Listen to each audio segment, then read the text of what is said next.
everybody. Welcome back to the seated hip opening series for sexual health. And we have come to the pièce de résistance. Because your hips talk to you so deeply and differently every day, we're going to show you a range of things you can do to get to this opening. And again, this is going to be a beautiful place for you to see just sort of the range of what a body can do in a given day.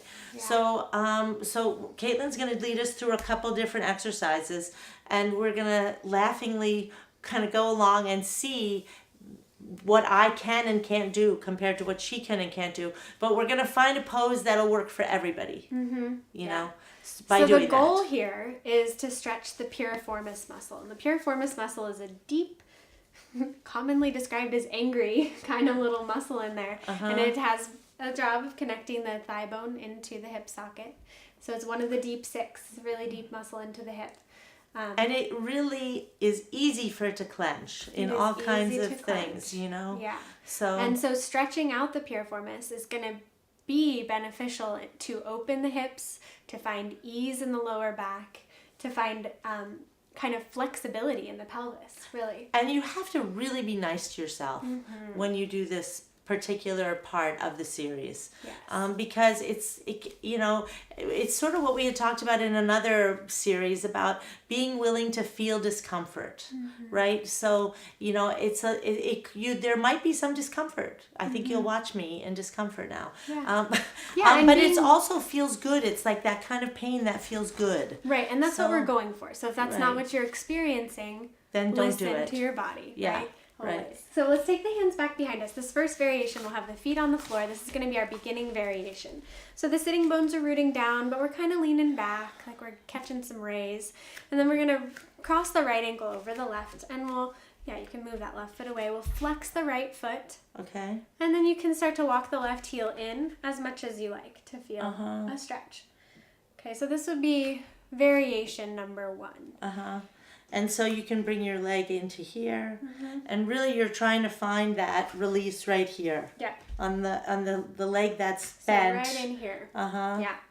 Yeah. And so number 2, which is a variation that we've taught in another series, this is the hip strengthening series, is that same position, right? Crossing the ankle over the thigh. But Did this you time switch legs? I did switch legs. Yeah, but this time taking it down onto the floor.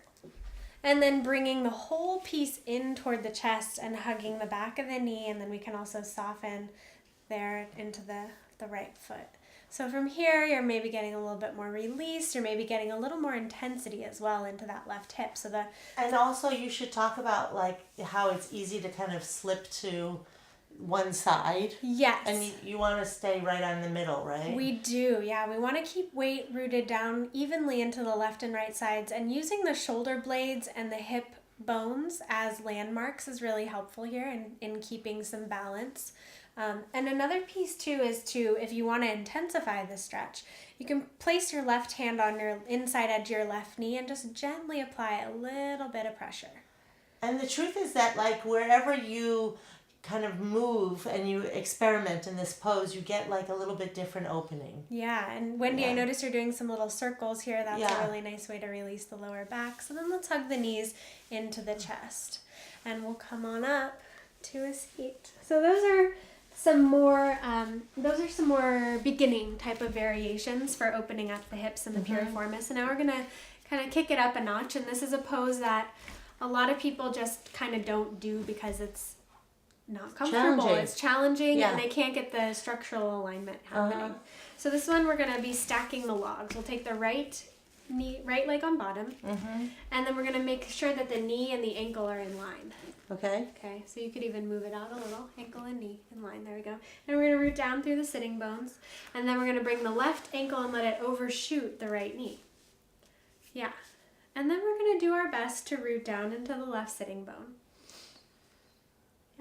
And so we want this sense of stacking the logs. So shin number 1 is a log, shin number 2 is a log, and there they are stacked. So for me, I'm pretty open in the hips, and I'm able to work my knee down. For many folks, the knee's high, all the way up here.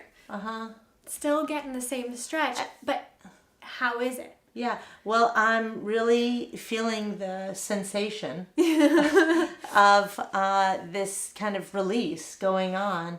And, it's really easy when you get caught in your body to tell these stories, like what's wrong with my hip, why is it always like this?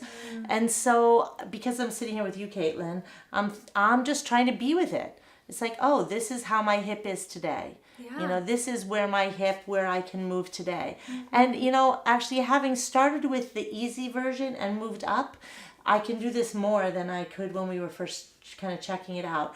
So I think you can move your way into this slowly. Totally. But it doesn't help to be mad at yourself about this. It surely doesn't. And yeah, thanks for that reminder to keep sitting up, because when you're really kind of feeling tight here, then the kind of, we tend to do this, right? Closing off. Yeah, so staying up on it. So what's it like if you, do you want to switch sides? Yeah, let's switch sides. Okay. Let's go to the other side. So left heel in line with left knee. Okay. Right ankle overshooting the knee. And what were you going to say? What's it like? I'm going to bring this out a little bit. Yeah. So Okay. let's just settle into it for a moment, because I was going to ask what's it like to bring your hands to the floor. So Okay. bringing the tips of your fingers and just a little bit of lift. Actually, I think the lift helps. Okay. Yeah, because you're Actually- using a little bit of kind of anti-gravity to Yeah. lift yourself up. No, actually, the lift actually really helps. Because I was doing this sort of in this protective space, like Yeah. where I didn't want this to fall too much. But thank you, Caitlin. Realizing that when I just kind of hold myself, then I actually can find this room in my hips. And I'm noticing the shoulders kind of coming up, so I wonder if we can lift from. Okay, breathe. Actually, you're doing breathing. great. We didn't talk about that. But it's There's so really, much going on, right? And that's Yeah. a number one response too, is, oh, this is hard. Why are my hips like this? How can I set this up better? And then breathing and being. Yeah. Yeah. Yeah. So if you're open and you want to try a little more, you could bring your hands out to the sides and start to crawl them forward. And this is a similar kind of conversation into the pitching forward at the hips rather than rounding forward and collapsing or shrinking. So there's a little bit of a sense that I'm kind of lifting my ribs away from my pelvis, but my pelvis is staying down on the floor. And then I finally could begin to round. And maybe sometime in this next decade, I might be able to do that.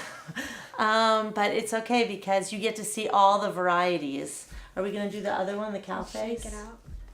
No, I think. No, I think that's actually enough varieties, and every hip will find a happy place there. Yeah. And it's like, even if this kind of is uncomfortable, just do it anyway. I mean, your body will be happy, and it actually, this, of all those poses, I feel like this is the place where you get that kind of juicy opening when you want to love somebody from really taking care of these outside hips. Yeah, and I would say just do it, but probably just do the figure 4 variation, especially if you have a history of knee injury or replacement or surgeries or those kinds of things. These can be tough on the knees, so love your knees and tune into the knees. Take care of them. We only get 2, and then we have to replace them. So. Right. And so the thing is watch it again and figure out where you're most comfortable. Yeah. Anyway, and love somebody. Start with yourself, actually. So this is Wendy. I'm Caitlin. And we are always happy to have you in the studio with us, watching more tricks to make your sex life more vital and passionate and exactly the kind of sex life you want to have. And being present to your own body is a really good place to start. So visit us again. We'll be back again soon. Or look at some of our old stuff. And make sure you tell some friends. Take care.